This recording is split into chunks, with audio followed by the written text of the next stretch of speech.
কোরআনে কারিমে আল্লাহ রাব্বুল আলামিন বলতেছেন, ইয়াউমা নাদউ কুল্লু উনাসিম বিইমামিহিম। আল্লাহ হাসরের ময়দানে ডাক দিবেন, ইয়াউমা নাদউ।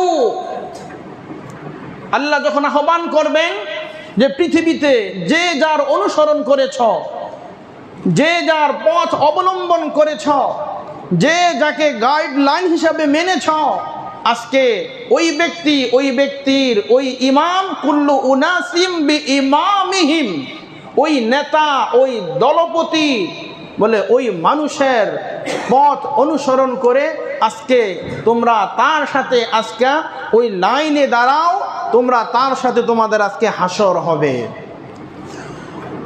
তো আমাদের সম্পর্ক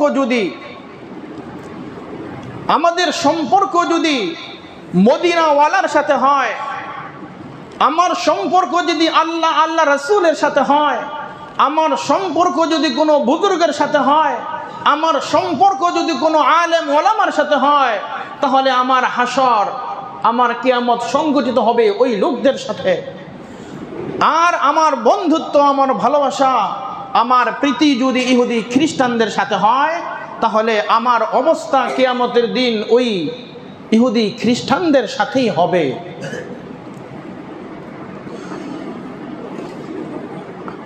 আজকে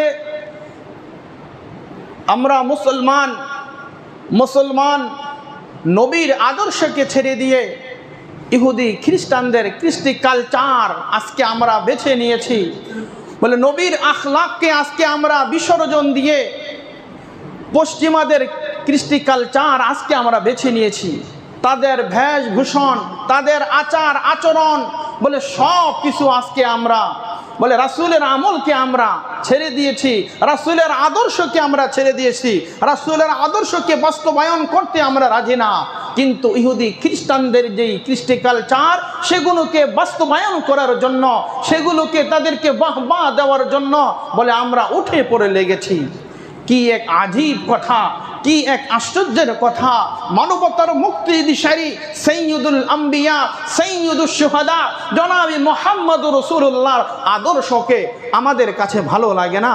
আর পশ্চিমাদের কৃষ্টি কালচার, ইহুদি খ্রিস্টানদের কৃষ্টি কালচারকে আমি আমার পরিবার সহ এটাকে বরণ করে নিতেছি। আর আমরা বলতেছি এই কথা, আমরা তোমাদের গোলাম, তোমরা আমাদের মনিব, আমরা তোমাদের গোলাম। তোমরা যেভাবে করবে, তোমরা যেভাবে নাচাবে, আমরা সেভাবেই নাচবো, আমরা সেভাবেই করব। তোমরা কি তবুও আমাদেরকে বিশ্বাস করতে পারতেছো না? তোমাদের কাজে কর্মে, কথাবার্তা, লেনদেন, মুআমালাত, মুআশারাত, বলে সব কয়টা ক্ষেত্রে, সব কয়টা সেক্টরে, সব কয়টা বিষয়ে আমরা তোমাদের অনুকরণ করি। এমনও মুসলমান বলে আমরা মুসলমান, বলে আমাদের চাইতে ইহুদি খ্রিস্টানরা তাদের আখলাক কত ভালো। নাউযুবিল্লাহ। এই ধরনের কথাবার্তা যদি কেউ ইসলামকে তুচ্ছ তাচ্ছিল্য ভেবে যদি কেউ এই কথা বলে যে আমাদের চাইতে তাদের ধর্ম ভালো, আমাদের চাইতে তাদের আখলাক ভালো, বলে তাহলে সে মুরতাদ হয়ে যাবে। কেন তুমি ইসলামকে ছোট করেছ, ইসলামকে খাটো করেছ? ইসলাম তো বলে সবচাইতে উপরে। পরিশেষে ইহুদিরা বলতেছে, তোমরা আমাদের গোলাম, আমরা তোমাদের মনিব, কাজে কর্মে তোমরা এগুলো দেখাও, তবু আমরা তোমাদের প্রতি সন্তুষ্ট না। বলে কখন সন্তুষ্ট হবে? ওয়ালান তারাদু আনকাল ইয়াহুদ ওয়ালান নাসারা হাত্তা তাত্তাবিআ মিল্লাতাহুম। সূরা বাকারা আয়াত নাম্বার 120। আল্লাহ বলতেছেন, ওয়ালান তারাদু আনকাল ইয়াহুদ। উলামায়ে কেরাম, বহুত উলামায়ে কেরাম এখানে আছেন নুফি তাকিদের। আল্লাহ ওয়ালান তারাদু বলে কখনোই তারা পরিতুষ্ট হবে না, সন্তুষ্ট হবে না।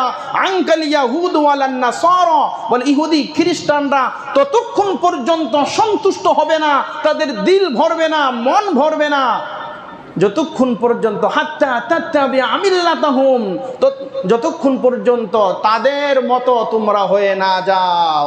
অর্থাৎ ইসলাম ধর্ম পরিত্যাগ করে, ইসলাম ছেড়ে যতক্ষণ পর্যন্ত ইহুদি খ্রিস্টান না হবে, ততক্ষণ পর্যন্ত তারা সন্তুষ্ট হবে না, তারা রাজি হবে না। বলে যতই তোমরা মুসলমানরা আমাদের কৃষ্টি কালচার, আমাদের বিজাতীয় অনুকরণ করো, বলে এতে আমাদের মন ভরে না, আমাদের দিল ভরে না। আমরা আমরা ওই সময় সন্তুষ্ট হব, ওই সময় আমাদের মন ভরে যাবে, আমাদের দিল ভরে যাবে, যখন তোমরা সরাসরি তোমাদের স্বধর্ম ত্যাগ করে যখন তোমরা আমাদের পথ আমাদেরকে অনুসরণ করবে। কোরআনে কারিমের সূরা ফুরকান আল্লাহ রাব্বুল আলামিন বলতেছেন, وَيَوْمَ يَعَضُّ الظَّالِمُ عَلَى يَدَيْهِ يَقُولُ يَا لَيْتَنِي اتَّخَذْتُ مَعَ الرَّسُولِ سَبِيلًا يَا وَيْلَتَى لَيْتَنِي لَمْ أَتَّخِذْ فُلَانًا خَلِيلًا لَقَدْ أَضَلَّنِي عَنِ الذِّكْرِ بَعْدَ إِذْ جَاءَنِي وَكَانَ الشَّيْطَانُ لِلْإِنسَانِ كَفُورًا। এই আয়াতের তাফসীরের মধ্যে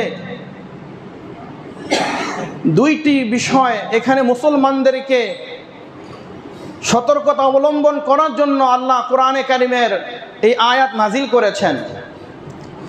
একটি বিষয় হলো, যদি তুমি ইহুদি খ্রিস্টানদের সাথে, বিধর্মীদের সাথে যদি তুমি বন্ধুত্ব করো, তাহলে এই প্রিয়জনের প্রতিটা কাজ কর্ম তোমার কাছে ভালো লাগবে, এক সময় এই প্রিয়জনের দিকেই তুমি ধাবিত হয়ে যাবে। এক, দুই নম্বর, তোমার ঈমানকে, তোমার ইসলামকে বিসর্জন দিয়ে হয়তোবা তুমিও কোনো এক সময় মুরতাদ হয়ে, কাফের হয়ে তুমিও তাদের দলভুক্ত হয়ে যাবা। বলে তার প্রমাণ তাফসীরে কিতাবের মধ্যে আসছে, হযরত উকবা ইবনে আবি মুঈত, হযরতে উকবা ইবনে আবি মুঈত মক্কার মুশরিকদের মধ্যে অন্যতম একজন সর্দার ছিলেন। এই উকবা ইবনে আবি মুঈত এই সর্দার যখন সফর থেকে আসতেন, আসার পরে তখন মক্কার বড় বড় লোকদেরকে, সম্ভ্রান্ত পরিবারের লোকদেরকে তাদেরকে দাওয়াত দিতেন। একটি খাওয়ার জন্য একটি আয়োজন, একটি ভোজ তারা তৈরি করতেন। আর নবীজির সাথে তার সম্পর্ক ছিল, নবীজির কাছে যাওয়া আসা করত। তো সেই নিয়ম অনুযায়ী একদিন সফর থেকে আসার পরে নবীজিকে দাওয়াত দিলেন। দাওয়াত দেওয়ার পরে খানা সামনে দিলেন, দস্তরখানা বিছিয়ে দিলেন। নবীজিকে বললেন খাবার গ্রহণ করেন।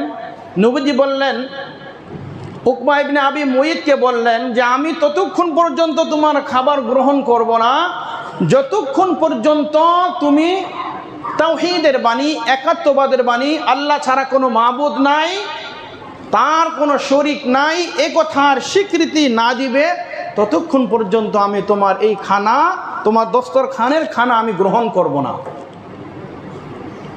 তখন তিনি চিন্তা করলেন, হায় রে, মক্কার এত বড় একজন ব্যক্তি, সম্মানিত ব্যক্তি আমার বাসায় মেহমান হয়েছেন, তিনি না খেয়ে চলে যাবেন। তখন তিনি নবীজির দাওয়াত গ্রহণ করে, কালিমা গ্রহণ করে তিনি মুসলমান হয়েছেন। সুবহানাল্লাহ। আমার মূল বিষয় হলো পরেরটা, নবীজির সংস্পর্শে সৎ সঙ্গে সর্ববাস, অসৎ সঙ্গে সর্বনাশ। নবীজির কাছে, নবীজির সম্মান ইসলাম গ্রহণ করেছে, মুসলমান হয়েছে। এরপরে তার যে বন্ধু ইহুদি উবাই ইবনে খলফ, বন্ধুর নাম উবাই ইবনে খলফ, এই উবাই ইবনে খলফের সাথে যখন দেখা হলো তখন বলল, বন্ধু আমি তো ইসলাম গ্রহণ করেছি। বললো, কি বলো তুমি ইসলাম গ্রহণ করেছ? বলে, হ্যাঁ, ঘটনা এই, মুহাম্মদ আমার বাসায় আসছিলেন, আমার বাসগৃহে, তার সম্মানার্থে আমি এই কালিমা পড়ে মুসলমান হয়েছি। এই উবাই ইবনে খলফ, এই ইহুদি, এই চক্রান্ত, এই শয়তান, এই পাপিষ্ঠ নরাধম তখন বলতেছিল, তুমি যে ইসলাম গ্রহণ করেছ, যে কালিমা, তুমি কালিমার স্বীকৃতি দিয়েছ, বলে এই কালিমার স্বীকৃতিকে নাউযুবিল্লাহ মুহাম্মাদের মুখে তুমি থুথু নিক্ষেপ করে আসো। বলতেছে, নাইলে তোমার সাথে আমার বন্ধুত্ব থাকবে না। দেখেন, এদিকে সৎসঙ্গে কত সুন্দর ইসলাম পেয়ে গেল, অসৎ সঙ্গে ইহুদির সাথে কোনোভাবেই উবাই ইবনে খলফ মানতে রাজি না। বলতেছে যে না, তোমার এই কালিমা ছাড়তে হবে, ইসলাম ছাড়তে হবে, ঈমান ছাড়তে হবে, না হলে তোমার সাথে আমার সাথে বন্ধুত্ব থাকবে না, বন্ধুত্ব বজায় তোমার সাথে রাখবো না। উবাই ইবনে খলফের কথার এই চক্রে পড়ে তখন উকবা ইবনে আবি মুইত ইসলাম ধর্ম ত্যাগ করে পুনরায় আবার মোরতাদ হয়ে যায়, আবার ইহুদি খ্রিস্টান হয়ে যায়। তাহলে এই কথাই আমাদের স্পষ্ট বুঝে আসলো এই আয়াতের তাফসীরের মাধ্যমে যে মুসলমান আর ইহুদিদের সাথে বন্ধুত্ব হতে পারে না। যদি মুসলমান ইহুদিদের সাথে বন্ধুত্ব করে তাহলে কোনো এক সময় তার ঈমান থেকে সে দূরে সরে যেতে পারে, ইসলাম থেকে সে দূরে সরে যেতে পারে। এই জন্য কোরআনে কারিমে সূরা ফুরকানে আল্লাহ বলতেছেন, ফালা তুতি'ল কাফিরিনা ওয়াজাহিদুহুম বিহি জিহাদান কাবীরা। আল্লাহ বলতেছেন ফালা তুতি'ল কাফিরিন, খবরদার খবরদার তোমরা কাফের মুশরিকদের সাথে বন্ধুত্ব করবে না, তাদের অনুসরণ করবে না। ওয়াজাহিদুহুম বিহি জিহাদান কাবীরা, বলে তুমুলভাবে তাদের কাফের মুশরিকদের বিরুদ্ধে তোমরা যুদ্ধ চালিয়ে যাও, সংগ্রাম চালিয়ে যাও। মুসলমানের বলে ইসলামের সূচনা লগ্ন থেকে শুরু থেকে বলে ইহুদি খ্রিস্টান কখনো মুসলমানের বন্ধু ছিল না, বন্ধু হতে পারে না। তারা ইসলাম এবং মুসলমানের চির দুশমন এবং শত্রু, ঠিক কিনা? তাদের সাথে লেনদেনের ক্ষেত্রে, চুক্তির ক্ষেত্রে, সেক্ষেত্রে সেটা জায়েজ আছে, সেটা আপনারা করতে পারেন। কেননা ইহুদি খ্রিস্টানদের তাদের কৃষ্টি কালচার হলো ইসলামকে দুনিয়া থেকে উৎখাত করে দেওয়া, মুসলমানদের সুন্নত থেকে তাদেরকে দূরে সরিয়ে দেওয়া, মুসলমানদের টুপি সরিয়ে দেওয়া, মুসলমানদের মুখ থেকে দাড়ি সরিয়ে দেওয়া। তাদের ওই পশ্চিমা কৃষ্টি কালচার, মুসলমান হাঁটুর উপরে কাপড় পরিধান করবে না। বলতেছে আজকে এক শ্রেণীর মানুষ দেখা যায় হাঁটুর উপরে কাপড় পরিধান করতেছে। নবীজি বলছে টাকনুর উপরে কাপড় পরিধান করো, ওইটা তুমি টাকনুর উপরে কাপড় পরিধান করতে তোমার ভালো লাগে না, কিন্তু পশ্চিমা কৃষ্টি কালচার হাঁটুর উপরে হাফ প্যান্ট পরতে বলছে, ওটা তুমি মানতে পারো। এই জন্য কোরআনে কারিমে আল্লাহ বলতেছেন ইউরিদুনা লিইউতফিউ নূরাল্লাহি বিআফওয়াহিহিম আল্লাহু মুতিম্মু নূরিহি ওয়ালাউ কারিহাল কাফিরুন। বলে দুনিয়ার সমস্ত কাফের মুশরিকরা এককভাবে দলবদ্ধভাবে বলে আল্লাহর দ্বীনকে, আল্লাহর ইসলামকে, আল্লাহর বিধানকে, নবীর আদর্শকে তারা পৃথিবী থেকে সরিয়ে দিতে চায়। আল্লাহ বলেন আল্লাহু মুতিম্মু নূরিহি, আমার নূরকে আমি পূর্ণ দানকারী, আমার নূরকে আমি বাস্তবায়ন করব, পরিপূর্ণ করব। বলে ইসলাম এবং মুসলমান তারা আমার আদর্শে আদর্শিত হবে। ওয়ালাউ কারিহাল কাফিরুন, যদিও কাফের এটা অপছন্দ করে। আজকে তাকায় দেখেন মুসলমান সব জায়গায় নির্যাতিত, নিপীড়িত। আজকে মুসলমান সবচাইতে বেশি, আজকে কখনো আমেরিকার মাধ্যমে, কখনো রাশিয়ার মাধ্যমে, কখনো ব্রিটিশদের মাধ্যমে, কখনো ভারতের মাধ্যমে, কখনো বার্মার মাধ্যমে বলে মুসলমান একের পরে এক নির্যাতিত, নিপীড়িত। বলে মুসলমান একমাত্র এই মাজলুম হয়েছে ইহুদি খ্রিস্টানদের কারণে। তবু আমরা মুসলিম, আমরা সিংহের জাতি, সিংহভাগ পৃথিবীতে মুসলিম। আজকে এই মুসলমান সিংহভাগ মুসলিম আজকে, তবুও মুসলমান আজকে নবীর আদর্শকে ছেড়ে দিয়ে, নবীর আদর্শ থেকে দূরে সরে গিয়ে, আল্লাহর কোরআন থেকে, আল্লাহর কোরআনের বিধান থেকে দূরে সরে গিয়ে আজকে আমরা ইহুদি খ্রিস্টানদের অনুকরণ করে আমরা জীবন যাপন করতেছি। আর মরার সময় কি বলতেছি? হুজুর একটু দোয়াটা পড়েন না, কি জানি কবরে রাখার সময় বিসমিল্লাহি আলা মিল্লাতি রাসূলিল্লাহ, বিসমিল্লাহি আলা মিল্লাতি রাসূলিল্লাহ। বলে সারা জীবন চলছে ইহুদি খ্রিস্টানদের মত পথ অবলম্বন করে, আর এখন বিসমিল্লাহি আলা মিল্লাতি রাসূলিল্লাহ। বলে রসুল গো, আপনার মিল্লাতের উপরে, আপনার সুন্নতের উপরে, আপনার আদর্শের উপরে এই উম্মতকে রেখে গেলাম। ফেরেশতারা কবরে গেলে গুরজু দিব, গুরজু একবার সেচা, কঠিন সেচা। এই জন্য সাবধান। বলে আমার 3.5 হাত বডির মধ্যে নবীর আদর্শ, নবীর সুরত কি পরিমাণ আছে, ওই পরিমাণকে বাস্তবায়ন করতে হবে। নবী পাক সাল্লাল্লাহু আলাইহি সাল্লাম আজ থেকে 1500 বছর পূর্বে আমাদেরকে কথা বলে গিয়েছেন, ইন্না বানি ইসরাঈলা তাফাররাকাত আলা 72 মিল্লাতান ওয়া তাফতারিকু আলা 73 মিল্লাতান কুল্লুহুম ফিন্নার ইল্লা মিল্লাতান ওয়াহিদা ফাকালু মা হিয়া ইয়া রাসূলুল্লাহ ক্বালা মা আনা আলাইহি ওয়া আসহাবি। নবীজি বলতেছেন বনি ইসরাইলের মধ্যে তাদের দল বলে 72টা দলে বিভক্ত হয়েছে, আর আমার উম্মত 73 দলে বিভক্ত হবে। ইহুদি হবে, নাসারা হবে, খ্রিস্টান হবে, বৌদ্ধ হবে, হিন্দু হবে, আর্য হবে, শিখ হবে, জৈন হবে, বলে বিভিন্ন পর্যায়ে বিভক্ত হবে। তবে শুনে রাখো, সাহাবাই কারাম, ইয়া রাসূলুল্লাহ তাহলে কোন দলটা সবচেয়ে হেদায়েত প্রাপ্ত? কলু মা হিয়া ইয়া রাসূলুল্লাহ। নবীজি বলছেন মা আনা আলাইহি ওয়া সাহাবি, আমি এবং আমার সাহাবী যে পথে সুপ্রতিষ্ঠিত, বলে এই পথটাই একমাত্র হেদায়েতের পথ। এই পথে যারা অবলম্বন করবে তারাই একমাত্র হেদায়েত পাবে। সুবহানাল্লাহ। উম্মত কান খাড়া করে শোনো, সুনানে তিরমিজির মধ্যে নবীজি বলছেন উম্মতের ভয় নাই।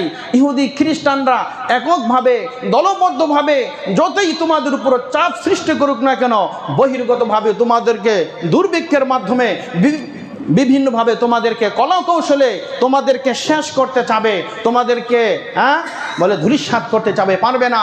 আল্লাহর হাবিব বলছেন লা তাযালু তাইফাতুম মিন উম্মতি কাওয়ামাতান আলা আমরিল্লাহ লা ইয়াদুররুহা মান খালাফাহা। নবীজি বলছেন শোনো, লা তাযালু তাইফাতুম মিন উম্মতি, আমার উম্মতের মধ্যে এমন একটি দল তারা থাকবে সদা সর্বদা আল্লাহর দ্বীনের উপর অটল অবিচল থাকবে, বলে পৃথিবীর কোনো মানুষ তাদের বিরুদ্ধাচারণ করেও তাদের কোনো ক্ষতি করতে পারবে না। আর অপর হাদিসের মধ্যে আসছে লা তাযালু তাইফাতুম মিন উম্মতি মানসুরিনা লা ইয়াদুররুহুম মান খাযালাহুম হাত্তা তাকুমু সাআ। নবী পাক বলতেছেন যে কিয়ামত পর্যন্ত আমার উম্মতের মধ্যে একটি দল এমন হবে যারা ইসলামের মধ্যে সাহায্য সহযোগিতা করবে, সার্বিকভাবে ইসলামকে বিজয়ী করার জন্য, মুসলমানদের ঈমান আকীদাকে দুরুস্ত রাখার জন্য, মুসলমানদের ঈমান আকীদাকে বিশুদ্ধ রাখার জন্য একটি দল এমন থাকবে, একটি না একটি দল এমন থাকবেই থাকবে যারা মুসলমানদের ঈমান আমল সব কিছুকে তারা হেফাজত করবে। বলে কিয়ামত পর্যন্ত কোনো দল, কোনো গোষ্ঠী, কোনো রাষ্ট্র, কোনো জাতি, কোনো উপজাতি এই মুসলমানদের ঈমান আমল আকীদা থেকে বলে তাদেরকে দূরে সরাতে পারবে না। সুবহানাল্লাহ। তাই তো আজকে বিভিন্নভাবে বিভিন্ন মানুষের মেহনত চলতেছে। কেউ কেউ তাবলীগের মাধ্যমে মেহনত করতেছে, দিন জিন্দা করতেছে, কেউ পীর মুরিদিলিয়া খানকানিয়া সোহবতের লাইনে মেহনত করতেছে, মাদ্রাসাওয়ালারা মাদ্রাসার মেহনত করতেছে, ইমাম খতিবরা তারা মসজিদ থেকে বলে মসজিদের মুসল্লিদেরকে ঈমান তাদের তাজা করতেছে, আমলের ক্ষেত্রে তাদেরকে উদ্বুদ্ধ করতেছে।